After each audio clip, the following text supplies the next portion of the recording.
Hi and welcome. I'm going to show you in this video tutorial how to transfer disk images from a PC to a Apple IIe. This is the PC I'll be using today, which is a compact. It's running a version of Windows, and I'm going to be using version 2.0.1 of Apple Disk Transfer. Now the PC is going to be connected to the Apple II via the COM port, which is a serial port. It's a DB9, which I've got here. It's a DB9, and that plugs into COM2, which is in the bottom. And if we have a look at the other end of the cable, this end will be plugged into the Apple II. As you can see, it is a male, if I can get the lighting right, male DB25. So this will be plugging into the super serial card of the Apple II. And over here we have the Apple II. And what I'll do is I'll open it up and show you how to set up the super serial card and what the dip switches mean, and how to set up the dip switches correctly for the super serial card. Okay, so here we have the insides of my Apple II. Let's have a look at the super serial card. I'll give you a better shot of the dip switches and explain it a little bit later in this video. So this is the super serial card. That there is also important, and I'll explain why later. It fits in slot 2 of the Apple II, so it needs to be in slot 2. And here is the other end of the serial cable. As you can see, it's a DB25, and that just basically plugs into the back of the super serial card slot, just like that.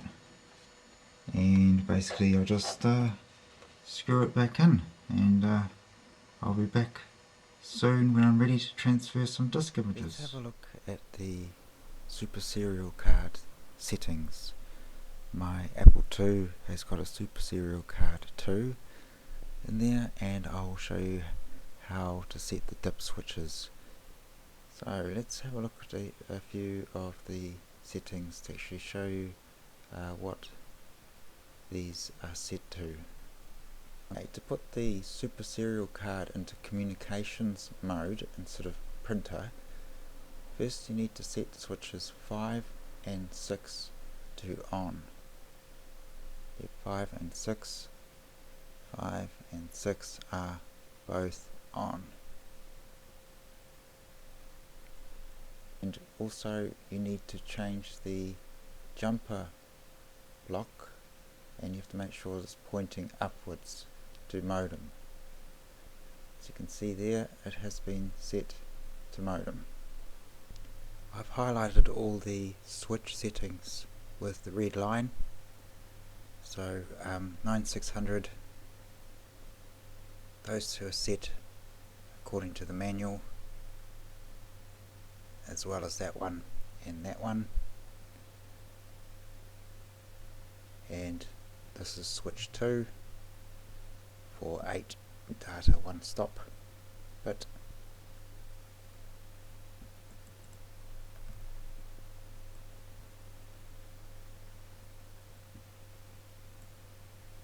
This has been, the jumper block is pointing towards modem upwards. Alright, so in order to prepare the Apple II side of things, we need a few programs. We're going to update this one, Apple Disk Transfer, to the newer version. And right here I've got a stack of disks. which I'll use as blanks on the Apple II. Alright, so I'll just wire things up and then we can begin. The top left black window is my Apple IIe, which is currently connected to this desktop Windows PC. And first thing we're going to do is we're going to bootstrap and Apple Disk Transfer 1.2.9, and we're going to upgrade that to 2.0.1. So let's start by launching up Apple Disk Transfer Pro 1.2.9 and setting it up.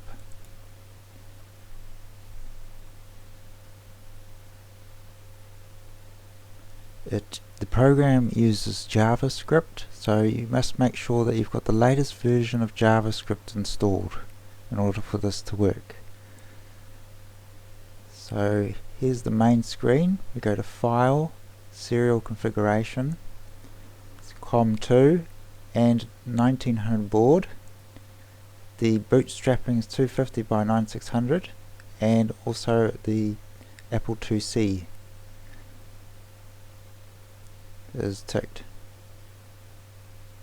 Now we're selecting a working directory from where the disks are stored.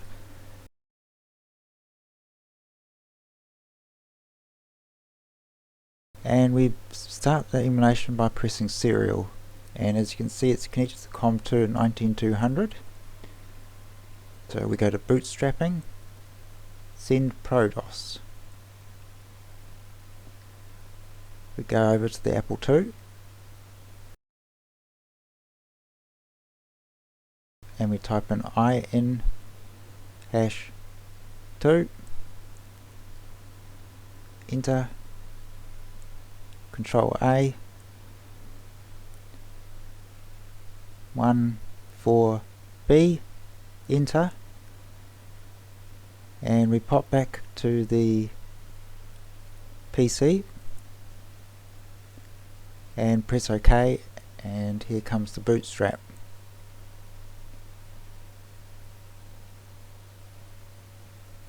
So this is essentially loading ProDOS into memory. So if you've got no bootable disk of any kind, this will load it into memory.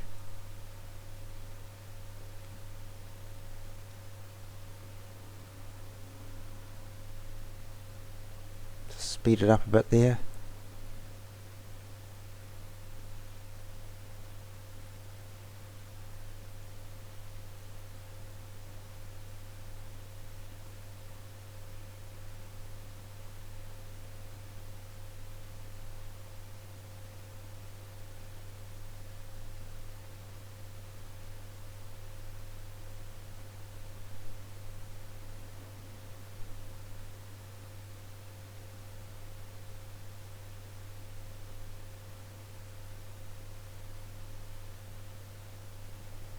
Takes a little while, but I wanted to show you what both sides of the what the PC and the Apple II are doing at the same time.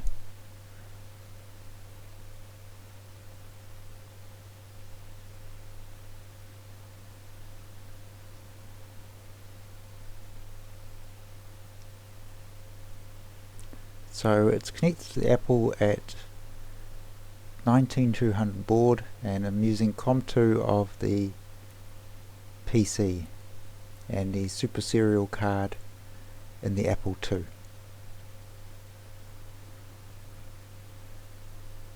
And we're basically uploading ProDOS. As you can see on the Apple II, it's rebooted and the ProDOS is started, so we press OK. So the next thing we do is we'll upload the serial client, which is basically the Apple Disk Transfer program, and we follow the instructions again.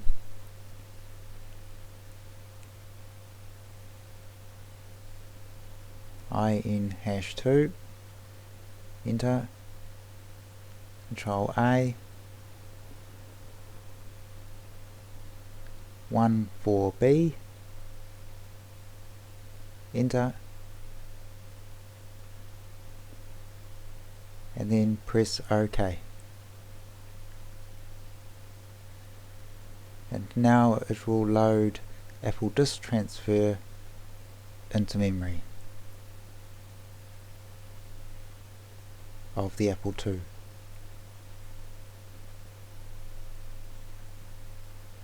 Speed it up again.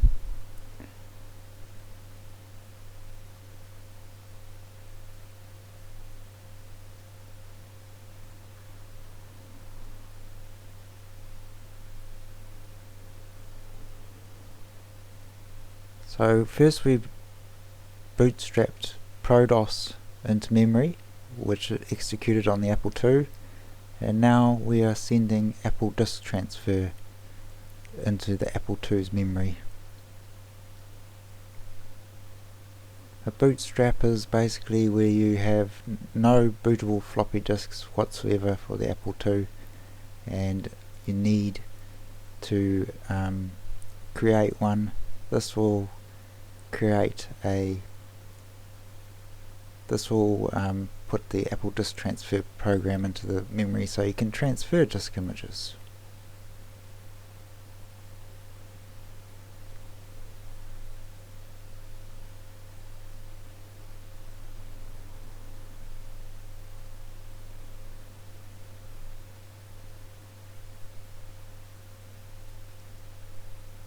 And then it will run. Here we have Apple Disk Transfer up and running, 1.2.9, and that's running from memory.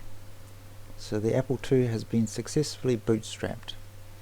We'll just check some settings here. Baud rate is okay. Sound, yes. No, that's all fine. And the comms device, as you can see, is Super Serial Card Slot 2.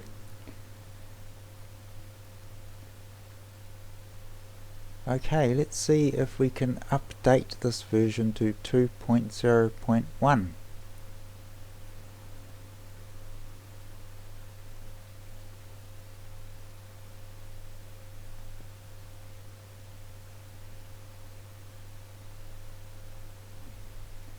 So to start with, we open up the zip file and we just basically extract it. And there we have it. And then we boot up 2.0.1 on the PC. We change configuration to make sure it's set up properly. COM port 2, yep, that matches the Apple II settings. Apple IIc, that works as well.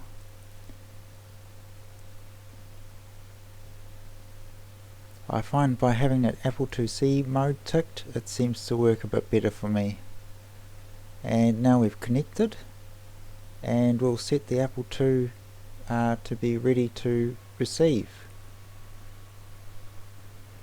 We'll rename the disk image, just a bit easier for me to type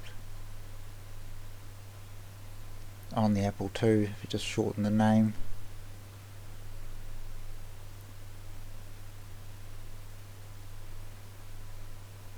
Okay, we're still connected, but this time at a higher baud rate, matching Apple Disk Transfer's baud rate.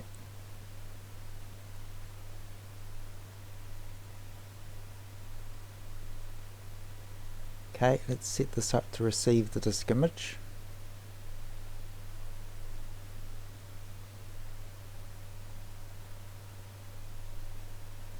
And we need the file name, the exact file name, including the extension, otherwise it won't find the file. Okay, now it will show you on the Apple which floppy disk drive you'd like to use. So we've got 2, so we're going to override the version that we have, with the latest one. Here it is transferring. So it's transferring Apple Disk Transfer 2.0.1.disk, and it's writing over the current disk, which has got the older version of Apple Disk Transfer.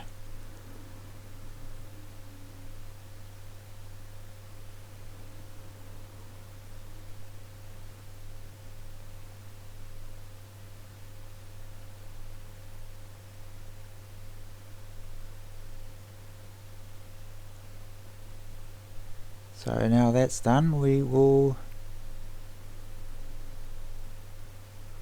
disconnect and quit. I'll copy a disk to the disks folder to transfer to show you that it works.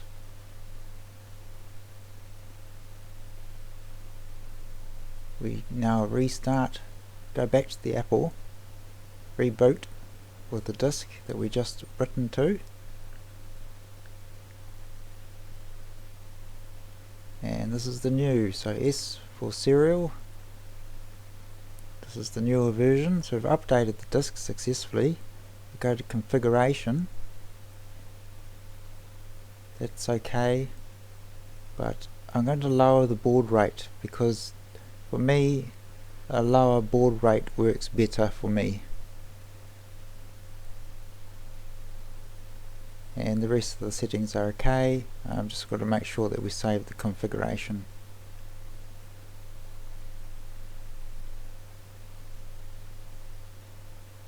Done, great.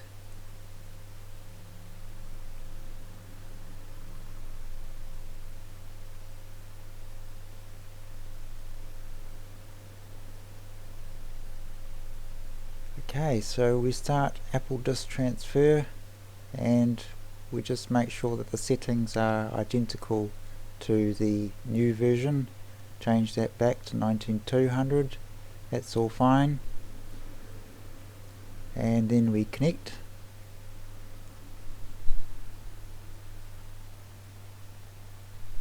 Go to the disks folder. This is useful if you don't know how to spell the name of a disk, so you can compare. So we're going to be copying sst.disk, so R for receive, prompts for file name,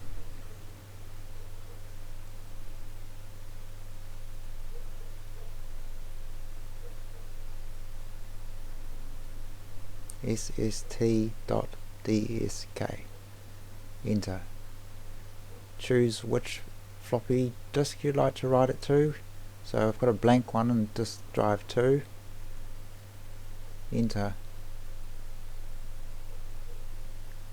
and here it goes, transferring it from the PC to the Apple II.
It's usually better to transfer at a lower baud rate. It reduces the chance of errors, especially over serial connection. Great, so that's been done.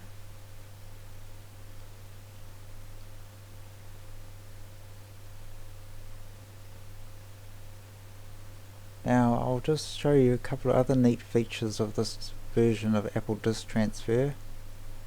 You can do dir and it will show you the contents of your PC hard drive. Now what you can do with this is you can find out the name of a disk image that you would like to copy. So in this instance we're going to use download fatcity.disk. So now we know the file name on the Apple. We go back and then we go to receive and fatcity.disk, and we'll write it to a blank disk on slot 2.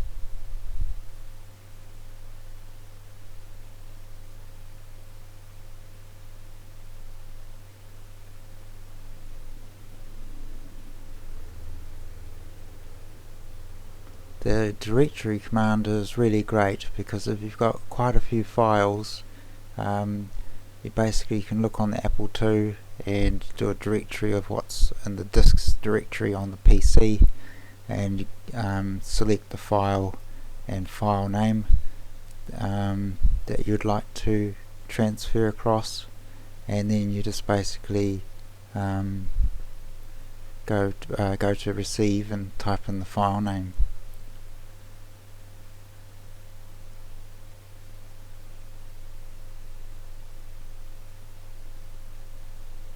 Great, it's done.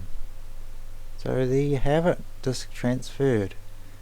So I'll now reboot the Apple to show you that it's working, Fat City.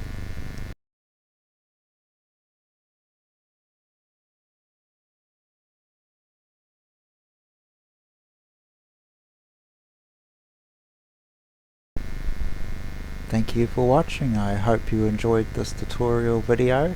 If you have any comments or feedback, like this video, share it.